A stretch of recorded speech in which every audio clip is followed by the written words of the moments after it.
Bonjour, c'est Loïc. Aujourd'hui, je vais vous parler d'une méthode pour savoir si une idée de produit va marcher sans dépenser plus de 500 euros. Le problème quand on a une idée de produit ou de service, donc un produit ça peut être quelque chose de physique ou un service ça peut être également une application en ligne ou un logiciel, un développement logiciel. Quand on a une idée, entre l'idée et la commercialisation, le chemin peut être assez long. Il y a toute une partie conception, il y a toute une partie développement jusqu'à aboutir à avoir son produit fini. Et ensuite seulement commence la mise sur le marché, la commercialisation. Les entreprises en général, avant cette phase, peuvent faire deux choses. Elles font soit une étude de marché en passant par une entreprise spécialisée, c'est un coût qui est très loin d'être négligeable. Sinon, il y a une bonne partie d'entreprises qui ne font absolument rien. Ça veut dire qu'elles se lancent dans la conception d'un produit, soit parce qu'elles ont détecté chez leurs propres clients déjà existants qu'il y a un besoin, sachant que leurs clients déjà existants, ce n'est pas forcément représentatif de l'ensemble du marché, soit elles se lancent dans la conception du produit parce que, selon leur propre expérience, elles pensent que ça peut être intéressant. Alors le pire, c'est que là-dedans, quand on se lance dans un produit, souvent ça demande de l'argent. Quand on se lance dans la conception d'un produit ou d'un service, souvent ça demande de l'argent.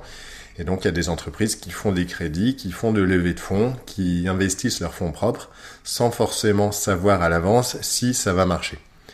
Donc quand on voit j'ai regardé des statistiques là avant de faire ce podcast, en général, il y a 25% d'entreprises qui ferment avant leurs 2 ans. Et il y en a jusqu'à 50% qui ferment avant leurs 5 ans. Pourquoi ? Tout simplement parce que elles n'ont pas forcément vérifié si leur idée de produit allait marcher ou pas. Elles n'ont pas vérifié avant de se lancer. Le cheminement classique, c'est de se lancer dans la production du produit, dans la conception du produit. Ça peut durer 1 semaine, dans le meilleur des cas, ça peut durer 1 mois, 1 an, voire plusieurs années pour les choses très compliquées. Une fois que le produit est fini, elle se demande seulement à ce moment-là comment est-ce qu'on va le vendre. Et du coup, comme parfois ça ne se vend pas tout de suite, parfois l'idée n'était pas si bonne que ça. Et en fait, il y a eu tellement de temps et d'argent investi que les gens s'obstinent. Donc ils s'obstinent pour rentabiliser leurs produits, pour rentabiliser tout ce qu'ils ont investi. Et en général, ils investissent encore plus de temps et encore plus d'argent dans la publicité, dans le marketing, dans des commerciaux. Et on arrive, 1 fois sur 2, au bout de 5 ans, à un échec. En fait, on pourrait réfléchir au problème autrement. Le vrai problème, avant de commencer à faire un produit, ce serait de savoir si ça intéresse les gens. Ce serait de savoir si les gens sont prêts à payer pour acheter votre produit ou pour souscrire à votre service. Ce serait de savoir si votre produit peut être rentable. Et ce serait aussi de savoir à l'avance quel serait le coût d'acquisition d'un prospect ou d'un client. Ça veut dire combien est-ce qu'il faudrait dépenser, quelle énergie ou quel argent il faudrait dépenser pour acquérir un nouveau client. Donc, il y a une solution toute simple pour faire ça, c'est de se lancer dans un faux site, dans la conception d'un faux site ou d'une fausse page Facebook. Donc voilà, un faux site, ça peut être un site de présentation de votre produit ou votre service, comme s'il était fini, c'est-à-dire que vous parlez de votre produit exactement comme s'il était fini, si vous pouviez déjà le vendre. Donc quand c'est en B2C ou quand c'est des tout petits produits ou des tout petits services, ça peut être aussi une page Facebook. Et voilà, vous allez faire comme si c'était fini, voilà, comme s'il était prêt, comme si les gens pouvaient l'acheter ou pouvaient se renseigner.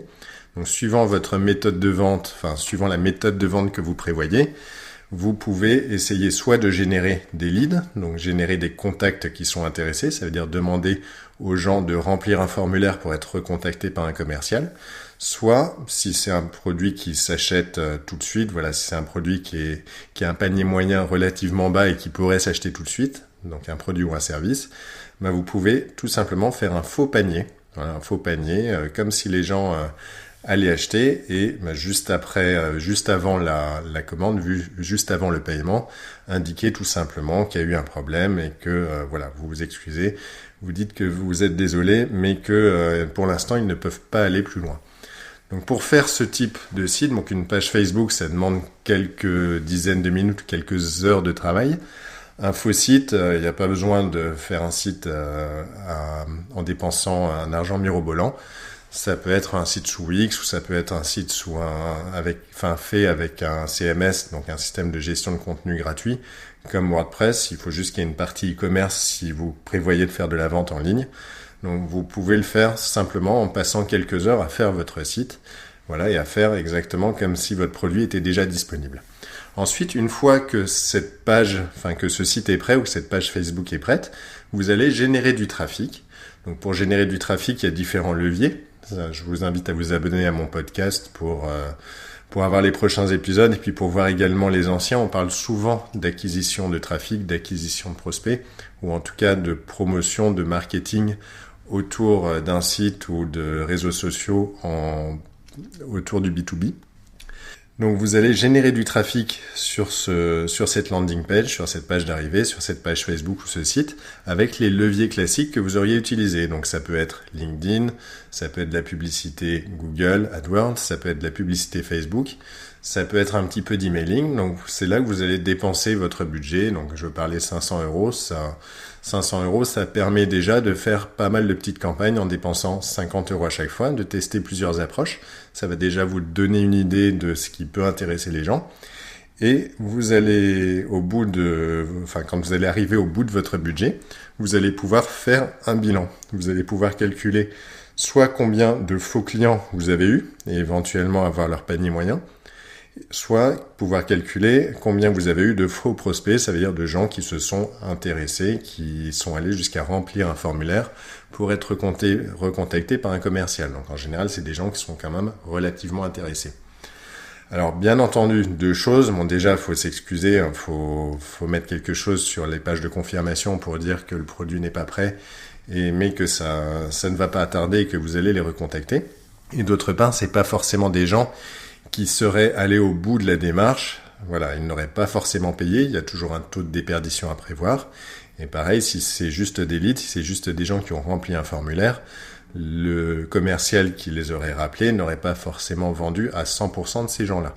Mais en tout cas, vous allez pouvoir vous faire une idée très précise de la difficulté que vous allez avoir, ou de la facilité, bien entendu, que vous allez avoir pour générer des contacts, pour générer des clients.